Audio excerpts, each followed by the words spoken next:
A todos.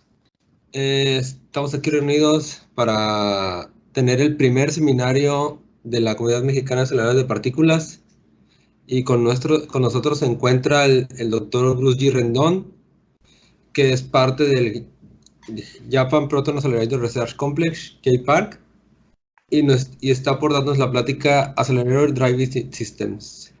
Los dejo con el doctor Bruce. Tiene los micrófonos. Adelante.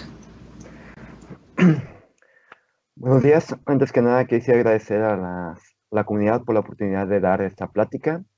Y también quisiera agradecer a mis colegas, tanto de JPAR como de otras instituciones, por el apoyo digamos, en el material para esta plática. Ando un poco ronco y tengo un poco de tiempo sin dar una plática en español, así que por favor, perdonen un poco la dicción.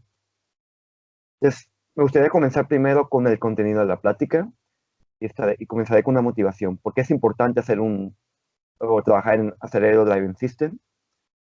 Después de eso voy a dar una breve introducción, conceptos básicos de lo que es un ADS. Después pasaré digamos, el estatus que están los proyectos de ADS alrededor del mundo. Y finalmente me gustaría platicar un poco del proyecto del Gaia ADS. Entonces, como motivación me gustaría comenzar con el reto. Entonces, la energía nuclear representa también una fuente muy confiable de energía limpia. Y sobre todo uno de los grandes beneficios es que no tiene ningún, digamos, impacto directo negativo al cambio climático, no emite ningún gas, por así decirlo. Entonces, se prevé que el uso de energía nuclear se va a incrementar en las siguientes décadas. Esa es una referencia de lo que es el International Atomic Energy Agency, que es básicamente el organismo regulador internacional más importante de energía atómica. Pues, la energía nuclear representa una gran ventaja, pero sin embargo también hay muchos retos. Y sobre todo me gustaría platicar o enfocarme un poco en lo que es el reto de almacenamiento de residuos nucleares, que es, digamos, una de las motivaciones principales del ADS. Entonces, las cosas son muy sencillas. Entonces, después, digamos, de usar el material que se utiliza para producir la fisión en las plantas nucleares, existe una escoria, es decir, el residuo. Entonces, ese residuo se tiene que guardar en lugares digamos, con una cierta, digamos, requerimientos. Eso implica que estos lugares tienen que tener una cierta protección, porque los residuos nucleares tienen una alta radioactividad y tienen un tiempo de vida muy largo, por lo cual se tienen que permanecer ahí por mucho tiempo. Y eso implica muchas cosas, entre ellas es un alto costo y sobre todo un alto riesgo. Es un gran candidato para poder lo que es hacer la mutación de los residuos nucleares. Es decir, convertir eso en algo un poco más manejable. Entonces, podemos ver en la gráfica que presento aquí, eh, una de las cosas que generalmente lo que hacen es que esos residuos se almacenan. Pueden hacer lo que se llama un doble ciclo, es decir, que hacen una separación. Sin embargo, en la gráfica podemos ver la relativa radiotoxicidad del residuo y en el eje, digamos, horizontal es el tiempo que tiene el almacenamiento. Podemos ver que son alrededor de cientos de miles de años lo que se tarda en que, digamos, estos residuos pueden decaer de tal forma en que, digamos, ya no representan un peligro tan latente. Sin embargo, utilizando la transmutación, podemos ver que se puede, digamos, reducir ese tiempo de vida. Entonces, eso implica, por un lado, en que, digamos, el problema de almacenamiento se puede reducir. Es decir, puedes reducir el volumen digamos, de residuos nucleares que ocupa y al mismo tiempo también al descomponerlo utilizando un ADS también puedes generar energía. Esto representa una gran, digamos, solución, una gran ventaja. Por lo tanto, el ADS digamos, está posicionando como una de las mejores alternativas para, digamos, lidiar con los residuos nucleares. Entonces, me gustaría pasar ahora con una introducción. Entonces, ¿qué es lo que es básicamente un ADS? Pues el ADS, como pueden ver, consiste de un acelerador, el cual está acoplado a un reactor que es se le llama Subcritical Core Reactor. El nombre de Subcritical debido a que proviene del hecho de que, digamos, este reactor no puede mantener digamos, una reacción en cadena de neutrones. Es decir, en reactores normales se hace el proceso de fisión, entonces el material puede sostener digamos, la formación sí, la formación o obtener los neutrones debido digamos, a reaccionar el núcleo, el combustible. Sin embargo, en un subcritical, parte de los neutrones son obtenidos o vienen dados, por decirlo, del acelerador. Es decir, a través del acelerador, utilizando un proceso de distillation target, prácticamente, él genera la fuente de neutrones, lo cual permite continuar con esa reacción. De tal forma que, digamos, cuando digamos, digamos, en cuestión de un problema, es decir, cuando el número de neutrones aumenta, simplemente el acelerador se apaga y el reactor, digamos, termina el proceso, porque no puede sostener, digamos, el proceso de fisión. Es una de las ventajas. La idea del ADS comenzó en los finales de los 80, principios de los 90, con Carlos Rubio en SA. Él propuso el concepto llamado Energy Amplifier. Y basado en su teoría, se empezó a desarrollar el proceso de ADS. Entonces, hoy puedo tratarme de enfocar directamente en las condiciones generales del acelerador del ADS. El ADS es, como ustedes se dan cuenta, es un proyecto que es el cual consta no solamente del acelerador, también del target para la explosion source y el reactor. Pero hoy quisiera enfocarme nada más en el acelerador. El acelerador ocupa una potencia de alrededor de megawatts. Generalmente la energía es de 1 o 2 gigaelectronvolt, una corriente de las de algunos miliamperes. Tiene que operar en lo que se llama continuous wave. Esto es para que digamos, el funcionamiento del acelerador esté acoplado con el funcionamiento del reactor. Entonces, generalmente digamos, la operación de impulso, que es muy común en los otros tipos de aceleradores, ya sea en el LHC o JPark, no es óptimo para trabajar en un reactor, porque eso, cuando, digamos, trabajar en pulsos, en no trabajar en forma continua, lo que produce es un estrés térmico en el reactor, y eso puede representar un peligro muy grande. Y otro relacionado a esto es que tiene que tener un estricto control del número de fallos y su duración. Eso otra vez, para evitar el estrés térmico delante de lo que es el reactor en sí. Entonces, con esos conceptos con respecto al acelerador, representa que un acelerador lineal superconductor operado en CW representa la opción más viable, más candidata en ADS. Entonces, solamente para que se den una idea, en la parte de la izquierda, nosotros podemos ver lo que es digamos, las máquinas, los aceleradores que están propuestos, los que están, digamos, operando en azul, los que están planeando y los que están básicamente en R&D, en diseño. Entonces, si podemos dar cuenta, por ejemplo, tenemos el ISS, el European Explosion Source. Tenemos, por ejemplo, en el CERN, el SPL, tenemos el JPark, aquí este es el RCS y el otro es el Main Ring. Y aquí tenemos el ADS. Entonces, prácticamente para que se den una idea, el ADS opera en esta frontera. Entonces, generalmente es un gran reto porque estamos hablando de los aceleradores con la mayor potencia que hay, mayor beam power. También para que se den cuenta un poco del reto del ADS, en su derecha pueden ver básicamente el número de trip que está permitido. Entonces, MIRA es uno de los, digamos, por parte de la Unión Europea, uno de los proyectos del ADS.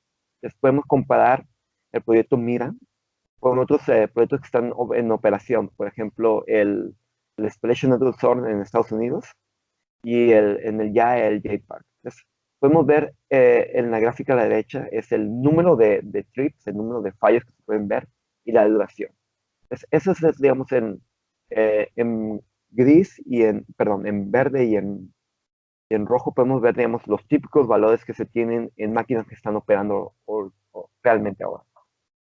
Y en azul son digamos, los requerimientos que tiene el ADS. Entonces, el número de fallos y la duración de fallos es muy restrictiva para los ADS. Entonces, eso representa un gran logro. Cabe mencionar que el SNS es uno de los aceleradores lineales con mayor potencia del mundo, el mayor beam power. Y el segundo, por ejemplo, es en IEA, el hub de RCS, que es más de 1 megawatt. No sé si, Cristian, si quieres pausar. En esta gráfica pues, presentamos básicamente el estatus de los proyectos de ADS alrededor del mundo. Entonces podemos hablar de 3 grandes proyectos. El proyecto MIRA, que ya lo hemos visto. Este es desarrollado por la Agencia de Energía Atómica en Bélgica y es un proyecto que, digamos, en el cual la Unión Europea está apostando. Por parte de Asia tenemos el Chinese ADS y tenemos el YAEA ADS. En esta gráfica también puedo mostrarles básicamente la energía en la que están viendo, la corriente y sobre todo la potencia, el beam power. Y cabe mencionar que, digamos, en el proyecto que estamos en el YAEA ADS es el proyecto más ambicioso porque el número de corriente de las y como de beam power que estamos manejando. Entonces, ahora me gustaría dar unos detalles del MIRA. Entonces, este es el esquema del proyecto MIRA. Aquí tenemos el acelerador lineal y aquí básicamente tenemos acoplado al reactor donde se va a obtener. Entonces, me gustaría dar unos detalles porque MIRA es un buen ejemplo acerca de, digamos, de la estrategia en general en que digamos, la comunidad está abordando el problema, el diseño del ADS. Una de las cosas es como se ocupa un número de fallos muy pequeños. Entonces, ellos quieren hacer que el BIM tenga la mayor, se llama, bueno, disponibilidad posible, es decir, que siempre esté corriendo. Entonces, se viene con la idea de 2 cosas. Primero, el esquema de fault compensation. Lo voy a explicar un poquito más detalle, pero básicamente es decir, que si algún elemento de la látiz, es decir, una cavidad o algún magneto falla, se puede hacer lo que se llama local compensation, es decir, que los elementos que están cercanos a él puedan nivelarse de tal forma que puedan compensar ese fallo y seguir operando. Ese esquema se ha probado, por ejemplo, en Estados Unidos, en el SNS, con relativa éxito. Sin embargo, ese esquema no se puede aplicar a energías muy pequeñas, por ejemplo, a algunos cuantos megaelectronvolts. Por lo tanto, se decidió que para las energías muy pequeñas se puede utilizar un doble inyector, de tal forma que, digamos, uno está operando y el otro esté trabajando como lo que se llama un hot spare, de tal forma de que si hay un fallo en el inyector, en la primera parte, automáticamente se puede cambiar al otro inyector y seguir operando. Eso es un parte. Entonces, un poquito más de detalles del fault compensation. Aquí es un ejemplo muy bueno. Entonces, aquí podemos ver, aquí tenemos las cavidades y aquí tenemos los cuadrupolos. Entonces, por ejemplo, si este módulo donde las cavidades fallan, se conchea, estamos hablando de magnetos superconductores, me faltó hacer un poquito más énfasis. Como vamos a trabajar en CW, el hecho de usar cavidades superconductoras es lo más sensato. ¿Por qué? Por el gran, digamos, la energía disipada en las paredes si se utiliza, digamos, normal conducting o digamos, cavidades a temperatura ambiente. Entonces, por lo tanto, superconducting te da mucho más a ventaja en ese sentido. Entonces, cuando estás trabajando o operando en CW, generalmente esa es la ventaja. Muchos los proyectos quieren trabajar usando cavidades superconductoras. En este esquema, por ejemplo, perdón, vuelvo a decir, la cavidad falla y las cavidades que están adyacentes a ellas se compensa, se nivela, es decir, se aumenta el voltaje de tal forma que se puedan remachar la látiz y seguir operando de forma más segura. Entonces, en esa forma, aun cuando tengas un fallo, puedes seguir operando. Es una de las ventajas. Porque digamos, el ideal es seguir operando a pesar de que haya, digamos, algún fallo, por así decirlo. El otro, digamos, gran proyecto es el Chinese ADS, entonces es uno de los grandes gigantes. Es igual, ustedes se pueden dar cuenta de que el esquema es muy similar, que tiene un doble inyector, y después a partir de una energía de alrededor de algunos cuantos MEP, se utiliza la parte superconductora.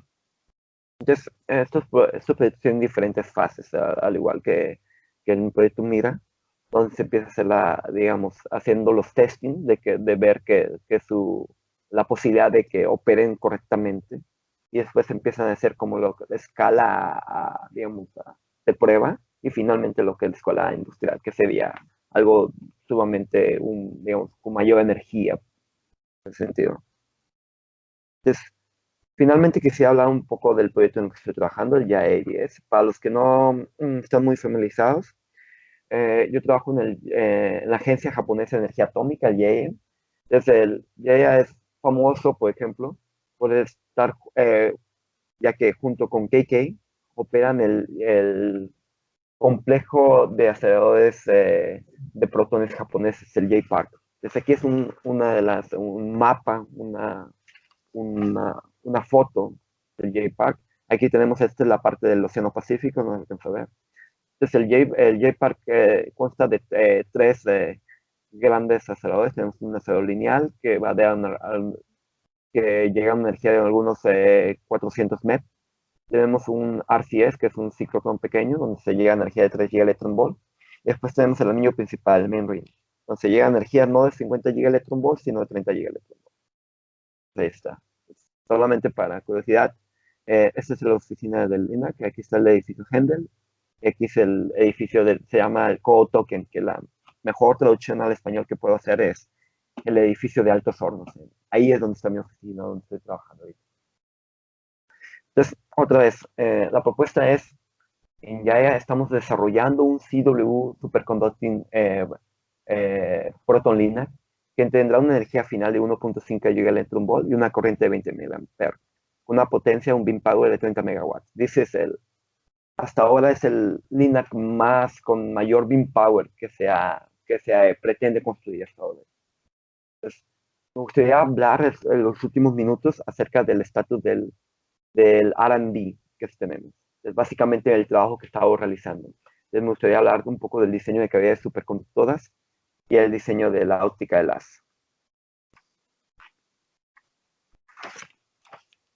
Entonces, bueno, primero comenzamos comenzamos con unas ideas básicas. Cuando estás en acelerador de iones, no puedes usar la misma cavidad para hacer toda la aceleración, debido a que la beta de las partículas cambia. No son como los electrones, que ellos son casi relativistas. Entonces, la idea es comenzamos con un punto de partida, un modelo básico. Comenzamos con las cavidades llamado low beta, que es el Hadwell Resonator and Single Spock, las típicas elliptical cavities. Utilizamos esa frecuencia porque es la frecuencia típica en la que se opera el J-Park, y utilizamos ese número de celdas. Entonces, nuestro primer trabajo fue tratar de optimizar, es decir, obtener digamos, lo que se llama el número de cavidades y seleccionar lo que se llama el geometrical beta, es decir, básicamente la energía en cual las cavidades trabajan de forma más optimizada, es decir, la que provee mayor voltaje ganado por cavidad, y tenemos una transición suave. Entonces, en el plot de la izquierda abajo, podemos ver básicamente digamos, el roadmap de la energía en la que queremos llegar. Queremos acelerar los protones de energía de 2 MeV hasta 1.5 gigaelectronvolt. Entonces, para eso, entonces, utilizamos diferentes cavidades, y entonces yo empecé a trabajar con una especie de un programa que me diga, ok, bajo qué rango de energía, qué cavidades me dan la mayor energía posible y que me da la transición suave. Eso es importante para tener un mejor matching en la óptica. Para eso tuve que usar digamos, algunos puntos de partida. Asumí un campo eléctrico sinusoidal, que es algo típico, y una synchronous phase, fija de menos 30 grados. Y con eso fui capaz de decir, ok, seleccionar estas geométricas betas, que son las energías que me pueden proveer mayor, digamos, energía ganada por la partícula bajo esas, bueno, bajo esos criterios que utilicé. Entonces, no me voy mucho en detalles, empecé a trabajar con diseñar las cavidades en dos programas, CST y en Superfish, como ustedes han visto. Entonces, el diseño fue tratado de optimizar para obtener la mayor cantidad de, menor cantidad, perdón, de electromagnetic peak ratio con respecto al acelerador, es decir, esos picos. Eso es para evitar fenómenos como multiparting o quench the cavity, y also queremos menor disipación, power dissipation en las paredes de la cavidad. O sea, aquí solamente es un modelo, tenemos el hardware resonator, single spot y el aquí yo solamente muestro un resumen de los resultados en estas tablas, comparando con proyectos donde ya se ha hecho una optimización. Básicamente los modelos que hemos obtenido presentan un buen rendimiento en términos de la ciudad de mérito y su performance son similares a proyectos como el PIP2, que eh, es un proyecto por Fermila, que es el Project for Improvement of the Protons, si no mal recuerdo, y el otro es el Chinese Series. Si quieren más detalles, aquí en estas referencias pueden ver. Finalmente me gustaría ir con la óptica. Aquí no me voy a tratar de ir con muchos detalles, simplemente utilizamos dos programas llamados Jinlin and Tracewin.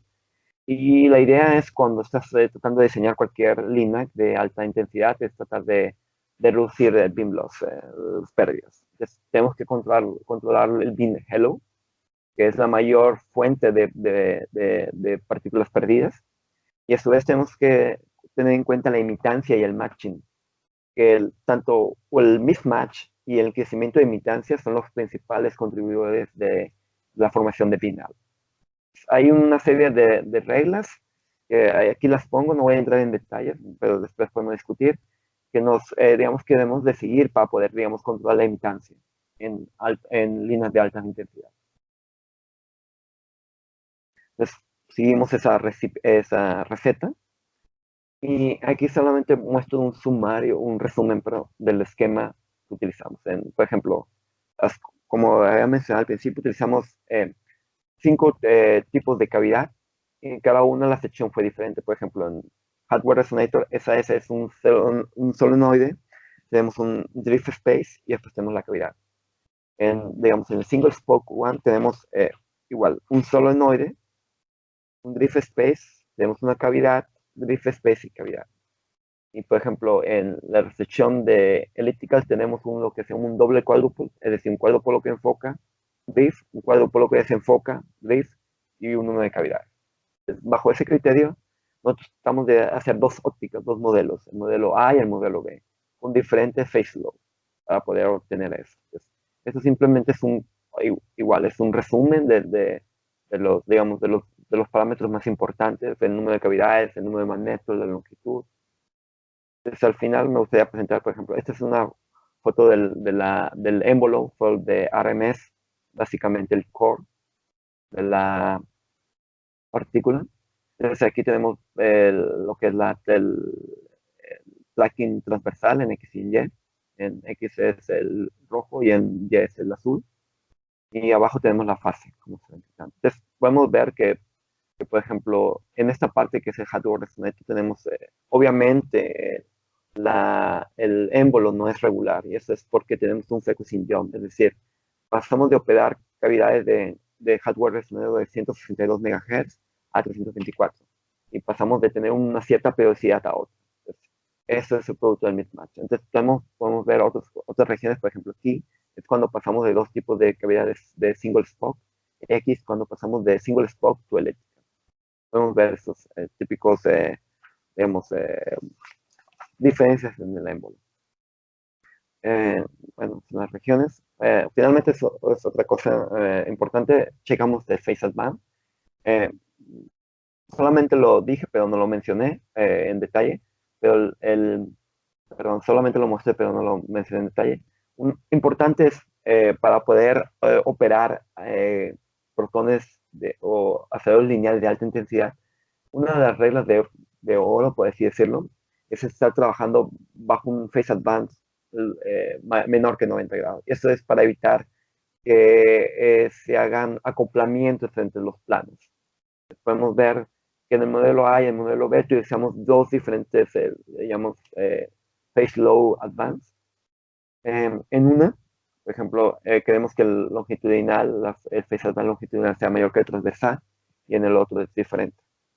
En el plot de abajo, que es muy importante, es el Hotman chart. Es decir, este plot nos dice básicamente el punto donde estamos operando. Entonces, estas superficies, como lo pueden ver, cuando sea mayor intensidad, digamos, el color rojo, es decir, que hay más posibilidad de que haya emittance growth, es decir, que haya un intercambio de emitancias de tal forma que al final las emitancias de los planos crezcan, y es algo que queremos evitar.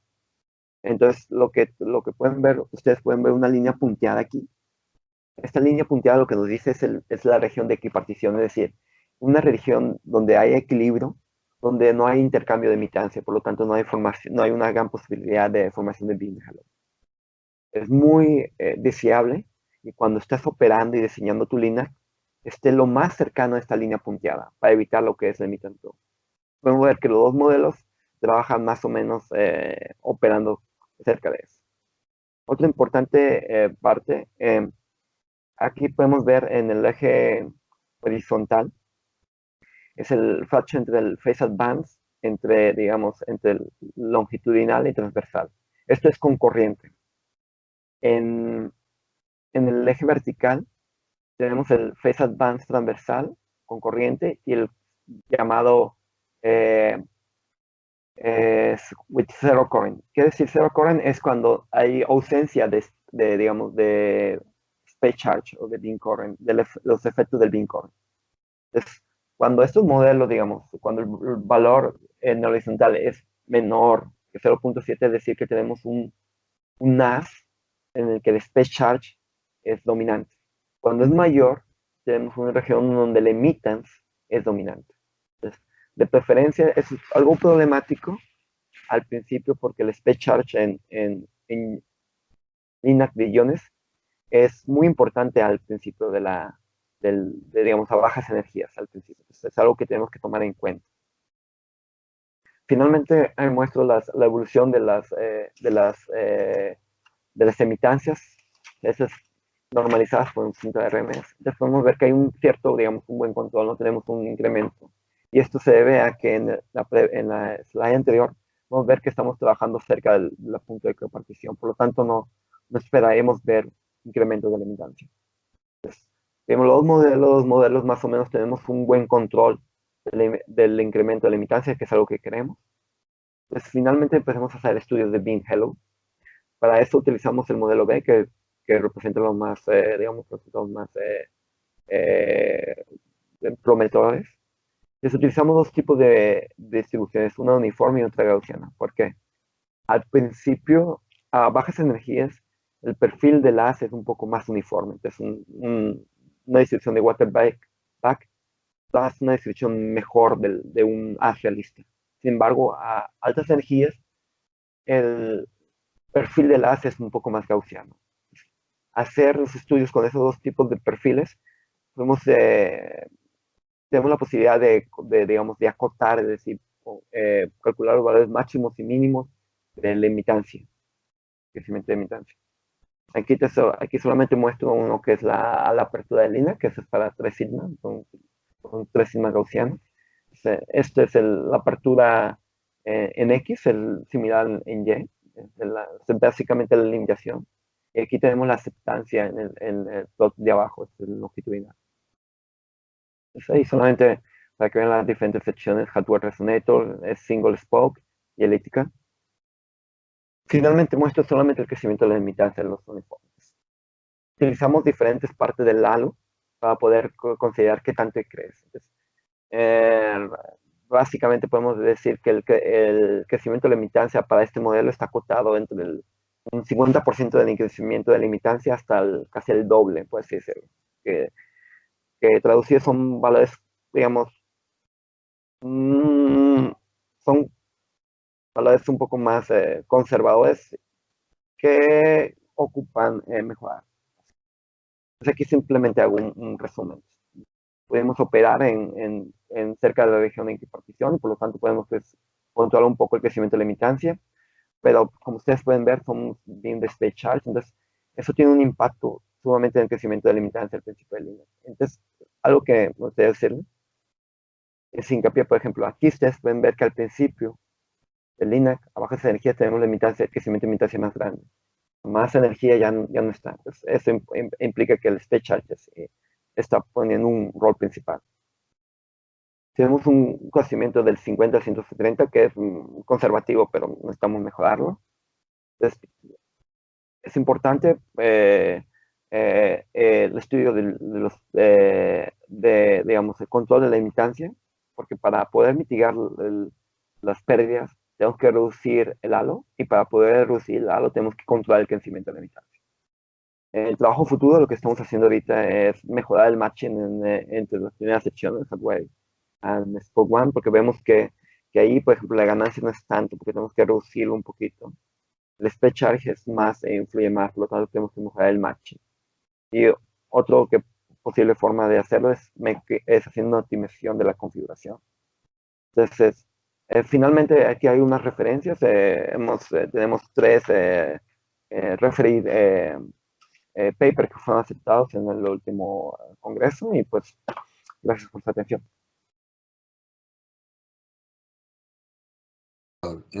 La plática. Ahora comenzaremos la sección de preguntas y se prefiero a los invitados para que puedan realizar las dudas que tengan.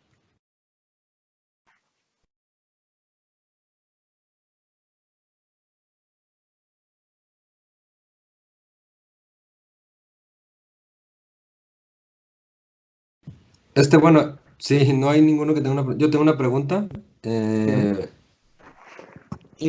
Tú dices que tiene que operar en CW el acelerador, ¿no? Sí. Entonces, el reto es muy grande porque o sea, la mayoría de los Linux operan unos cuantos hertz, ¿no? Pues, la disipación de calor aquí va a ser, sobre todo en la primera sección, va a ser terrible. La cuestión no es tanto, es decir, puedes utilizar superconducting cavities. Por ejemplo, podemos irnos a Miro. Todavía estoy compartiendo la pantalla. ¿Todavía ven ustedes? Sí, sí, sí lo veo. Entonces, lo que pasa es lo siguiente. No se puede utilizar, digamos, cavidades superconductores desde el principio porque hay un gran reto tecnológico. Por ejemplo, tú tienes la fuente y tú tienes el RQ. Generalmente todos los RQ están operando en lo que se llama temperatura ambiente. Entonces no hay ninguna propuesta todavía para poder hacer uno en superconductor. Y uno de los retos es, por ejemplo, el Creo Module. O sea, ¿cómo lo vas a poner para que trabaje? Entonces, a esta, digamos, región normal conducting está bien. El problema, Cristian, es cuando utilizas normal conducting y quieres seguir aumentando más energía, vas a perder más energía disipada en las paredes de la cavidad que la que utilizas para acelerar. Entonces, para ese sentido, utilizar cavidades superconductoras es lo ideal. El problema, más que operar en CW, es operar con una menor cantidad de fallos. Eso es lo que es el gran reto. Entonces, el gran reto de aquí es, por un lado, nunca se tiene que parar, es decir, siempre tiene que estar trabajando. Como estamos hablando de alta intensidad, pues una de las cosas que tenemos es la activación. Y como ustedes saben, una regla de dedo, es decir, tú no tienes que tener una cantidad de pérdida de tal forma que no puedes perder más de 1 watt por metro. Es 1 watt por metro, por ejemplo, para 30 megawatts. Estás hablando de que no puedes perder por alrededor de 10 a la menos 7, 10 a la menos 6 partículas de tu beam. Es un reto muy grande. O sea, el mayor reto asociado es las pérdidas que tienes por activación.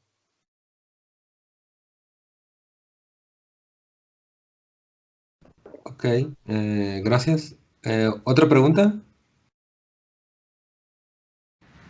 Hola Bruce, muy buena plática, está bastante padre. Tengo una pregunta, pero es un poco técnica respecto a los magnetos que se utilizan. ¿Qué tipo de superconductores se utilizan en los magnetos? Generalmente utilizas solenoides y cuadrupolos, doble cuadrupolos o triple cuadrupolos. El material que estás utilizando, bueno, como el gradiente que estás utilizando no es tan alto, ¿Cuánto es el gradiente? Estás hablando de cuando mucho unos 3 4 Tesla. ¿3 dólares por metro? No, es el gradiente total. En total, ok. Dependiendo por metro, puede decirte, pues, no sé. Generalmente aquí yo estoy utilizando el cuadrupolo son de 20 centímetros, que digamos es un cuadrupolo típico. Y creo que estoy agarrando cerca de 8, el gradiente de 8 Tesla por metro.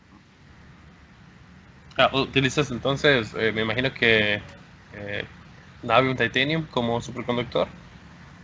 Probablemente hacer la misma tecnología que el LHC, o sea, no es tanto mm, no, perdón. En ese sentido, no, perdón. Para los solenoides, sí. Se utiliza lo mismo, pero no.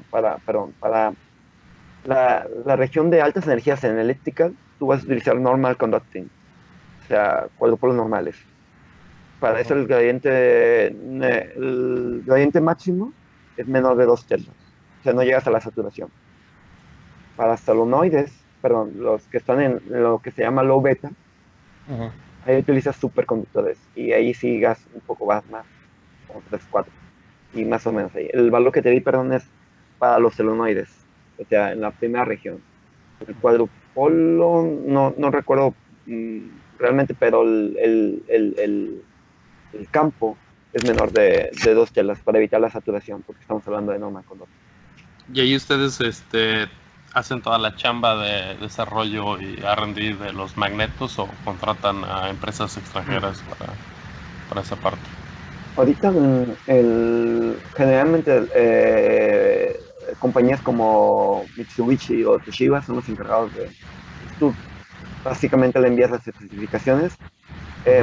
Mitsubishi, por ejemplo, ya tenía una gran relación estoy hablando un poco más específicamente del caso en J-Park, que la mayoría de los magnetos que se utilizaron para el main ring fueron ya sea por Mitsubishi o Toshiba. Entonces ellos sí son capaces digamos, de utilizarlos para esas energías, no hay problema. Para las cosas superconductoras creo que van a tener que irse a otro lado, porque, o sea, Mitsubishi tiene eh, cierta experiencia, pero en cavidad. Ok. Yo recuerdo el ASC del 2016, había alguien de J-Park mencionando, conocí a una persona del J-Park que trabajaba desarrollando dipolos bastante interesantes, superconductores, pero eso no sabía no me queda claro si era para un proyecto totalmente diferente o era para esta parte del ADS. Probablemente sea para un proyecto diferente. Sí, te puedo confirmar porque conozco la gran mayoría de los que están trabajando y ahorita, digamos, yo soy el que, digamos, estoy un poco más de lleno, yo soy el que estoy metido casi casi. Sé de la gente que está trabajando cavidad. Ahorita en cuadrupolos se está utilizando la forma más estándar, porque ahorita digamos hay un poco más de interés en desarrollar las cavidades, porque los cuadrupolos ya se han hecho un bastante R&D, por ejemplo, por proyectos como el Hilumi. Entonces no se va a ir más allá, digamos, digamos, del same goal de la gente que está haciendo, por lo tanto no sé, hasta este momento no se ocuparía tanto. Y la parte, perdón, la parte del reactor también está en diseño. Sí, Y ahí esa sí es la ocupan parte, esa parte es la parte más fuerte que tiene, digamos, si puedo dar, digamos, a la primera parte de mi slide. Yo formo parte del grupo de Nuclear Transmutation del equipo.